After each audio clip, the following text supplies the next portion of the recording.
Hello everyone. So in this video we're going to be looking at chapter 6, so 6a and 6b, and we're going to start looking at cellular respiration. So hopefully you watched my last videos on photosynthesis. So we've just recently learned about photosynthesis and how the plant makes food for itself in the form of glucose. So obviously photosynthesis requires a lot of energy to happen. So where does this energy come from? So this energy, also called ATP, so that's hopefully not unfamiliar to you. That's a coenzyme that was used in photosynthesis. That coenzyme is actually energy. So that's energy that basically powers all of the things that we do in our day-to-day lives, and also the same with plants.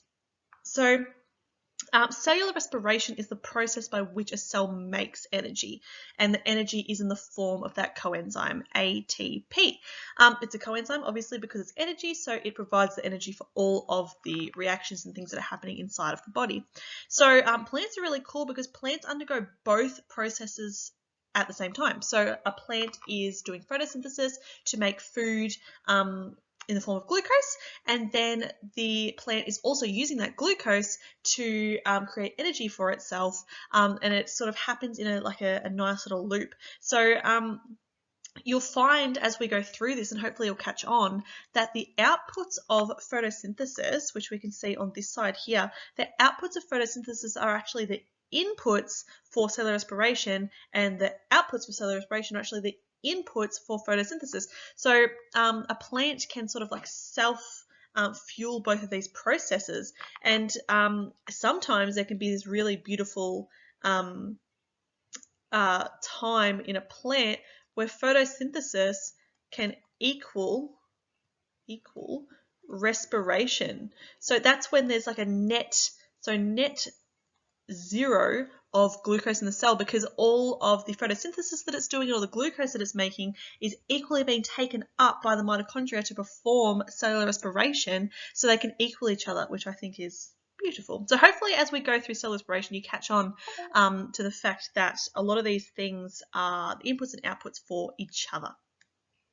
In animals, of course, and humans, we do not undergo photosynthesis because we eat our food. We don't need to make it, but we do still undergo cellular respiration to convert our food into energy.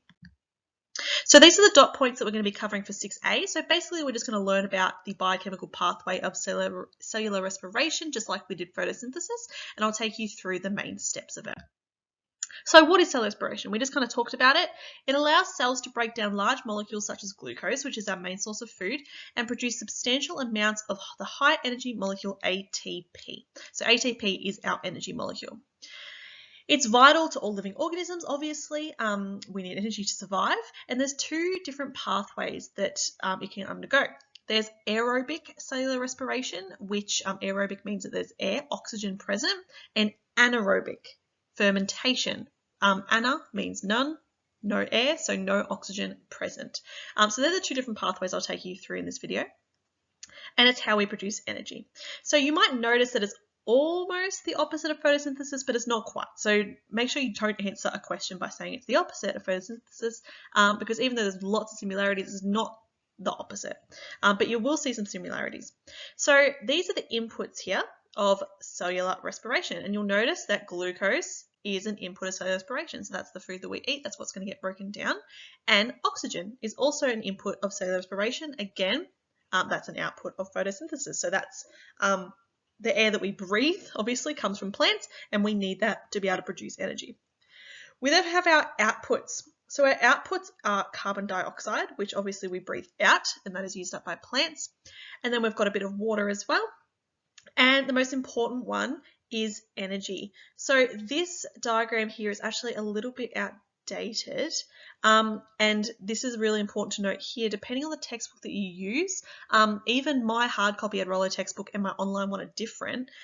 They've actually changed this. We originally thought it was 36 to 38 ATP, but we have now changed it to 30 to 32 ATP, and I'll keep stressing this as we go on. But the new consensus is that we make 30 or, I shouldn't do a dash there, or 32 ATP or energy molecules through this process. So these are the inputs and the outputs, and you do need to know these. Before we get started, I do want to take you through the ATP structure. We talked about ATP a lot in photosynthesis and ADP as well, which is its unloaded form. I just want to talk you through what that actually means. So ATP is short for adenosine triphosphate. Hopefully adenosine kind of sounds familiar to you. It just means adenine. So remember from Area Study 1, this is a nucleotide base that we use in our DNA structures. So what it is an adenine and a triphosphate. So that tri just means 3. So there's 3 phosphates attached to it, and then it's got a little sugar as well. ADP, which you would have seen in the photosynthesis videos, which is the unloaded form, stands for adenosine diphosphate. So di means 2. So that means there's only 2 phosphates on there. So the way that we load ATP is to add a phosphate on, and then it becomes ATP, which is the universal energy carrier for cells. It's a nucleotide derivative because it's composed of an adenine and a ribose and a phosphate. So hopefully this looks really familiar to you because our normal DNA structures as well are also composed of a phosphate, a sugar, and a base. I've just messed that up. A sugar and a base. But hopefully that looks familiar to you. We've just got the triphosphate, and it's only adenine that's used for this. So like I said in the first slide, we've got 2 different pathways for respiration. We've got the anaerobic and the aerobic. So anaerobic is where it requires oxygen, and I didn't update this. As we know, it creates 30 or 32, oh, my mouse isn't working, 32, gosh, that's terrible, ATP. So that's when oxygen is present. We then have anaerobic respiration, which is also often called fermentation. And this occurs when oxygen is not present and it only produces 2 ATP. So obviously aerobic respiration is the superior here. Some organisms only do anaerobic respiration if oxygen's not present for them. The only time that a human would really do anaerobic respiration is when we're doing something like, rigorous exercise where we're not getting enough oxygen in. That would really be the only time that we might be doing something like that.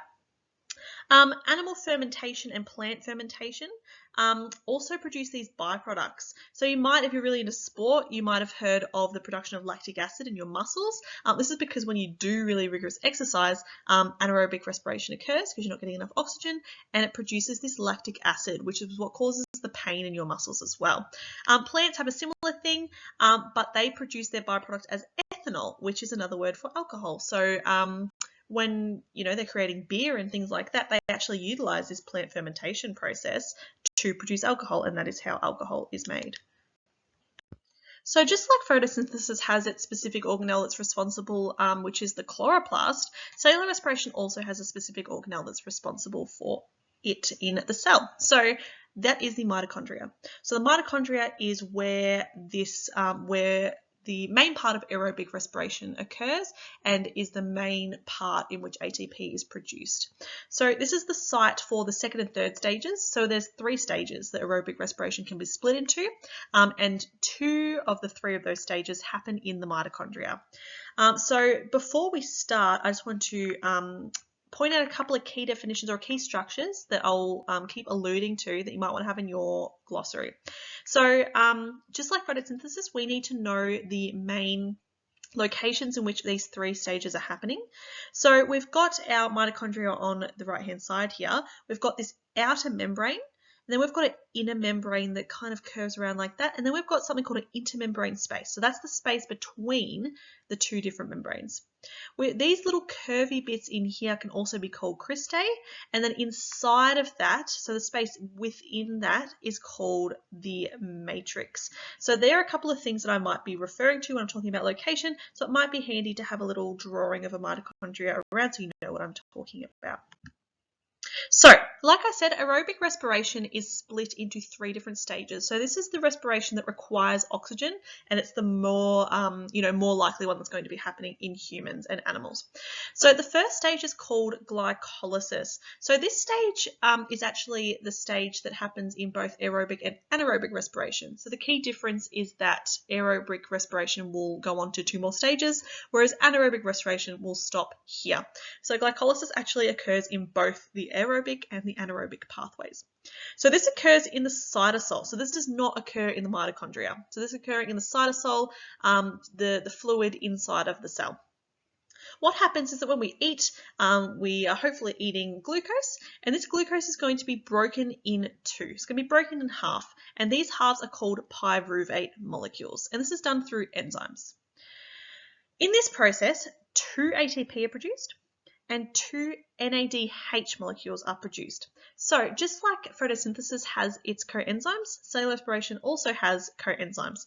So you'll notice that this is really similar to NADPH, but for cellular respiration, they do not have the P, they do not have the phosphate in there, it's just NADH.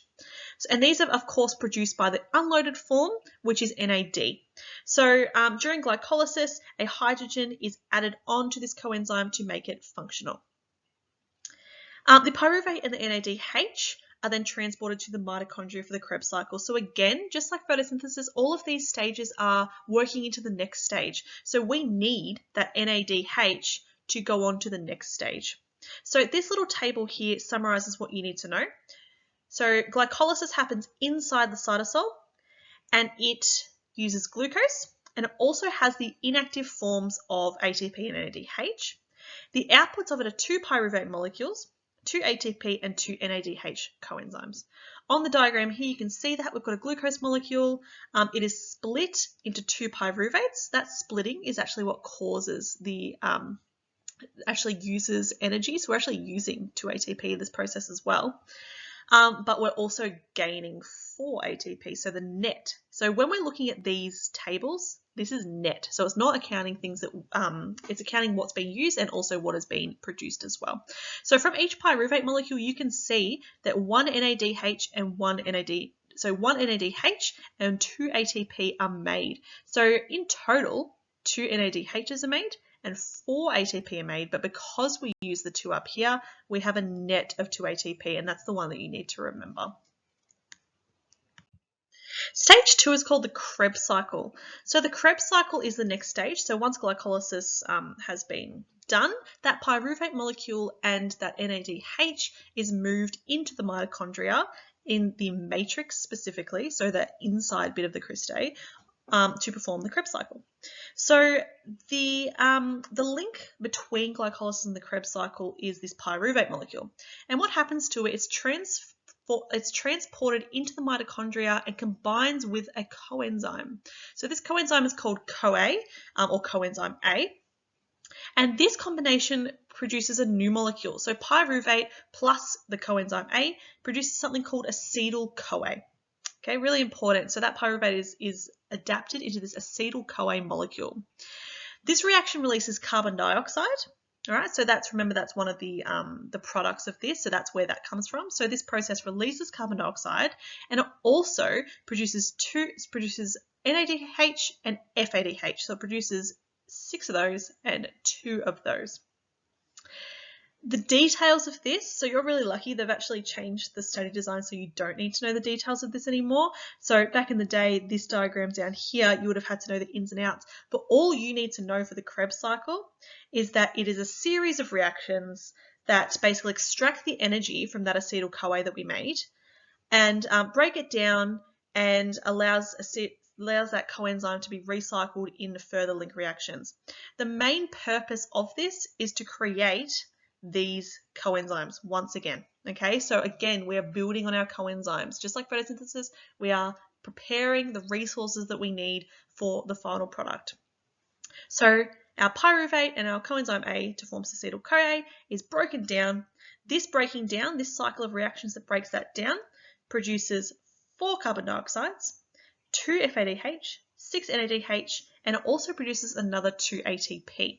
So FADH is another coenzyme, just like NADH is. So our inputs are here. So again, we've got the unloaded versions of all those coenzymes that we're creating, and then we've got the loaded versions that we create through those reactions using the acetyl-CoA. Carbon dioxide is also an output of that as well, and we just breathe that out. We then have the electron transport chain, which is like the main show. So this is where most of the energy, most of the APT gets produced. So this happens on the inner membrane of the mitochondria. So it happens on these little cristae. This is happening on these membranes in here. This is what all of the coenzymes are made for, is for this process. So this is where we convert those coenzymes, so those high energy coenzymes, NADH, FADH, that we've been making, so we're converting them back to their unloaded forms, because they're going to be used up in this process, and then they're going to be recycled and they're going to be used again and again and again. So they're going to go back to glycolysis and back to the Krebs cycle, and they're going to be continuously recycled and reused.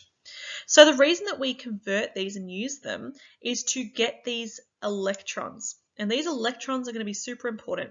So remember that these hydrogens that are tacked onto these coenzymes is what is really important. So we're going to unload those. So those coenzymes are going to unload those H+ electrons, and that's going to power a proton gradient. So you'll see down here that there's obviously, if you're do chemistry, there's a buildup of H+ ions inside of the this space here, and that's going to create a gradient, because obviously this is a high concentration. It's going to move to the low concentration. So remember your movement of molecules, and that's going to create something called a proton gradient. So those H+ ions are going to move through these channels, and they're going to power our ATPase, which is our enzyme, our main enzyme. So this ATPase is what converts all of our ADP into our ATP molecule.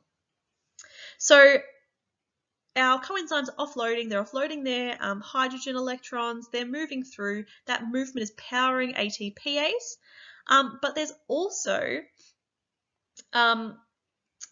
oxygen.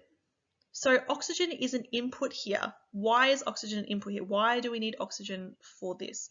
The reason that we need oxygen is because when that movement happens, those H+ ions are moving through, they are leaving behind these really dangerous free radicals, these, spare protons, spare electrons, that are being left behind in this process. And these can actually be really, really dangerous for our body. So what oxygen does, it sits and it waits, and it acts as a terminal acceptor. So when, this is all happening and those spare protons are coming through, what oxygen does, it binds to those free electrons to make water. And we obviously know that water doesn't hurt us. So oxygen is actually probably the most important molecule in here, even though it's not really, it's not the main star of the show. It's doing, it's keeping us safe.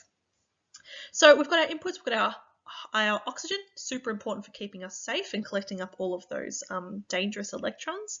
We've got our 30 or 32 ADP, so our unloaded ATP. We've got our loaded coenzymes here that we made during glycolysis and the Krebs cycle. So we've got our NADH and our FADH. Our outputs is water. So when oxygen binds to those free radicals, it produces water, which is harmless. We obviously, through the powering of ATPase, we produce 30 or 32 ATP. Really important that it's or and not a dash. That's a mistake that's often made. So that produces all of that energy. So a significantly higher amount than the last two stages did. And then we've got our unloaded coenzymes as well. So this is really the important stage for energy production. This is where we get most of our energy, and why the lack of oxygen really is a detriment to the amount of energy that we can create. So this is just a little reminder of enzymes and coenzymes in cellular respiration and the differences between them. So our enzymes, our main enzymes that we're using, you don't need to know any of these, but there's a lot of enzymes that are happening here. This one in particular is one that really helps oxygen bind to those free electrons to create water. So that one's really important. And then we've got our coenzymes, which is probably even more so important, and you need to know these. So there's three main types of coenzyme that are functioning here. We've obviously got our ATP, unloaded ADP, which is the main goal that we're trying to produce energy for other reactions.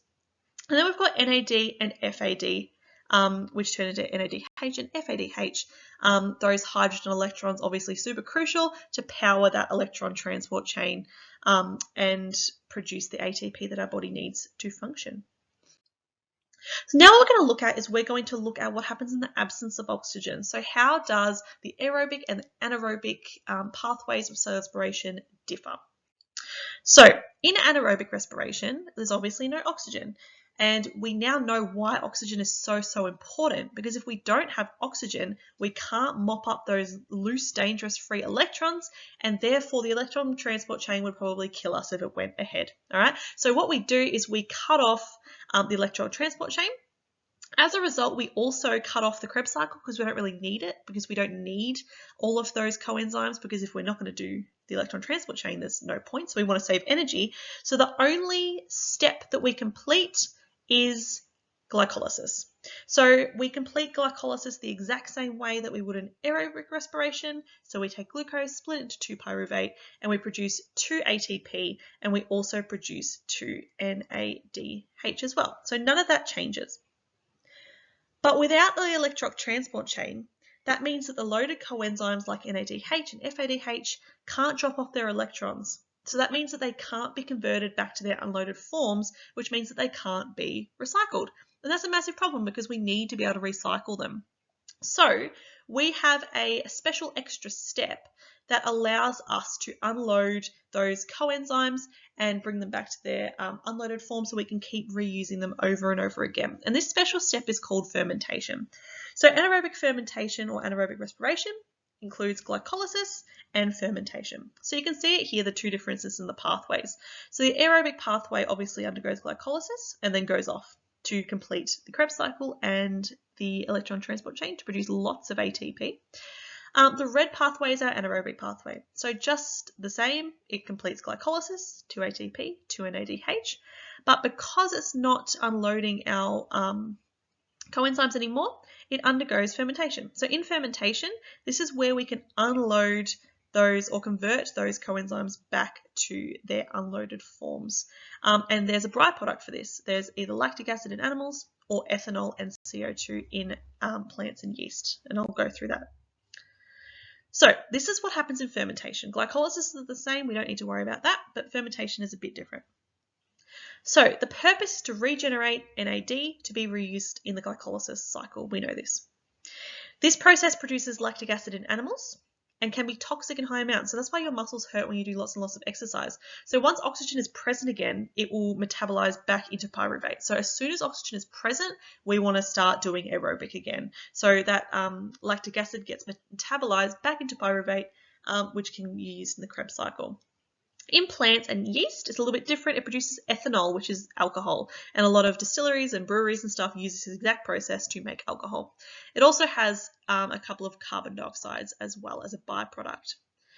So in these over here, you can see kind of what happens. So this is animals, and this is plants. So this, even in the absence of oxygen, obviously we still need energy. So this is why we do this, because animals and plants and all those sorts of things, we need energy regardless of whether there's oxygen or not. So this process is really important. Even though it's only 2 ATP, still makes a massive difference. So we have the glycolysis here. We're converting our ADP into our ATP. So we make 2 of those. And then what happens is we have our NADs that are converted into NADH during glycolysis. So this happens during glycolysis. And then during fermentation, which is down here, our 2 pyruvates get transformed into 2 lactic acids, and our coenzyme gets cycled back into NAD so that it can be reused again and again and again.